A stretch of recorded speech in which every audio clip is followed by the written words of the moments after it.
In this video, we are going to discuss a very important topic that is being debated across the world right now: how the United States of America has taken revenge against terrorists based in Syria. You will notice one key phrase repeatedly used by US officials: not war, but vengeance. Vengeance literally means revenge. The President of the United States, along with Defense Secretary Pete Hegseth, whom many are now informally calling the Secretary of War, officially announced that the United States carried out nearly 70 airstrikes across Syria in a single night. Yes, you heard that right. 70 different locations across Syria were targeted. These strikes were carried out by the US Air Force in coordination with the Jordanian Air Force. And yes, this is the same Jordan where Prime Minister Narendra Modi recently visited on an important diplomatic trip. Jordan's government today maintains very close and friendly relations with both the United States and Israel, which is why it participated in this joint military operation. According to US officials, multiple terrorists were eliminated during these strikes. Former President Donald Trump stated that last month, 2 American soldiers were killed in Syria in a terrorist attack.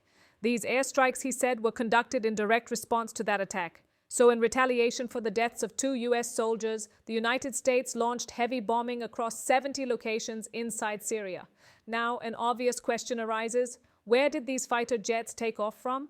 Did they come directly from the United States? The answer is no. The US military divides the world into operational regions. The Middle East, including Syria, Israel, Pakistan, Gulf countries, and surrounding regions, falls under US Central Command, CENTCOM. The fighter jets used in this operation were launched from CENTCOM-controlled bases. However, the US has not revealed whether these aircraft took off from Qatar, Saudi Arabia, Jordan, or elsewhere. That information remains classified. What is particularly important is the language used by US officials. Defense analysts and geopolitical experts in the US are now saying that this represents a new Trump-era doctrine, a strategy that may be repeated against other countries in the future, including Pakistan. Some may find this confusing because recently, Syria's new president, Ahmed al-Shara, met Donald Trump at the White House. The meeting was friendly, informal, and even lighthearted. A video from the meeting went viral where Trump jokingly asked how many wives he had. Despite the warm reception, the US still bombed Syria. So what's going on? Here's the key point. The Syrian government itself publicly supported these US airstrikes. President Trump even shared a statement saying that the Syrian government, led by a leader working hard to bring greatness back to Syria, fully supports the US action against ISIS terrorists. Trump warned terrorists directly, stating, "If you target Americans anywhere in the world, you will be hunted, found, and ruthlessly eliminated." This is now the core of US policy.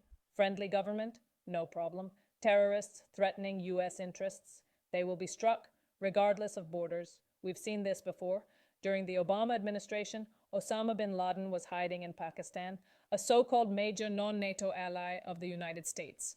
US forces entered Pakistani territory and eliminated him without prior approval. Now, analysts believe that if a terrorist attack occurs on US soil or on US bases in the Middle East, and the mastermind is found hiding in Pakistan or along the Pakistan-Afghanistan border, then the US may not hesitate to act exactly the same way.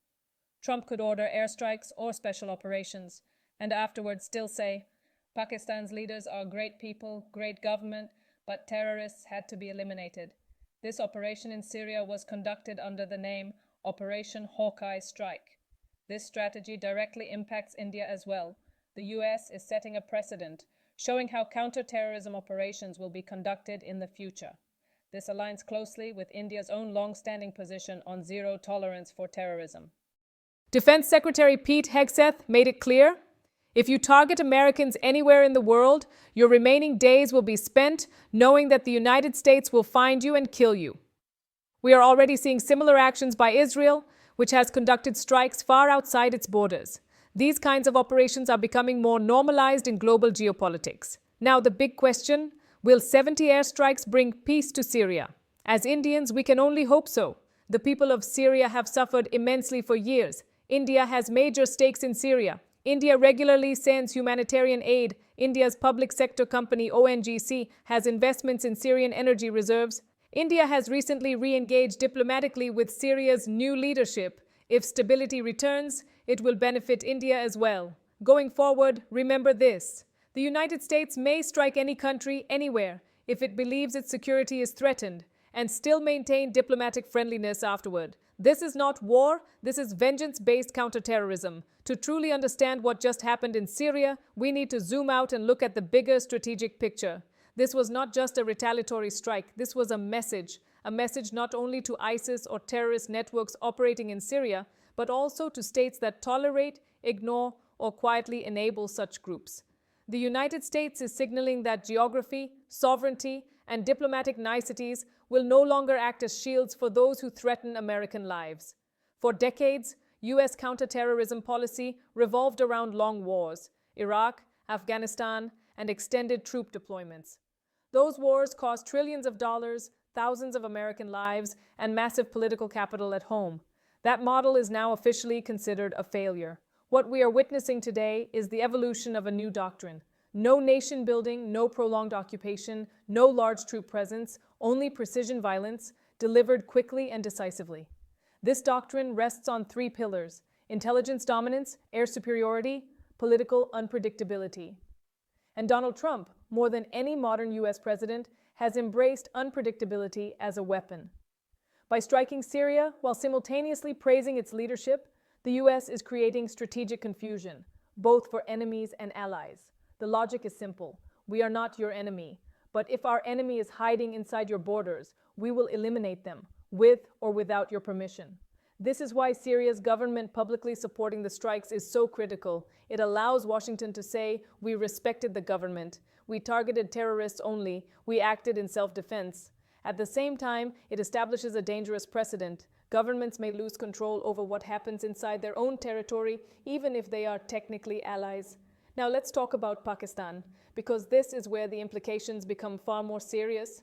Pakistan has long walked a tightrope, presenting itself internationally as a partner against terrorism, while domestically allowing certain extremist groups to operate as strategic assets. This strategy worked during the Cold War. It worked during the early years of the War on Terror. But in today's environment, it is becoming increasingly untenable. If the U.S. intelligence community identifies a high-value target inside Pakistan, someone directly linked to an attack on Americans, history suggests that Washington will act unilaterally. The Abbottabad raid that killed Osama bin Laden was not an exception. It was a prototype. What is different now is scale. Instead of sending special forces, the U.S. may simply launch airstrikes, use drones or standoff weapons, conduct cyber or electronic warfare operations, all without crossing borders physically.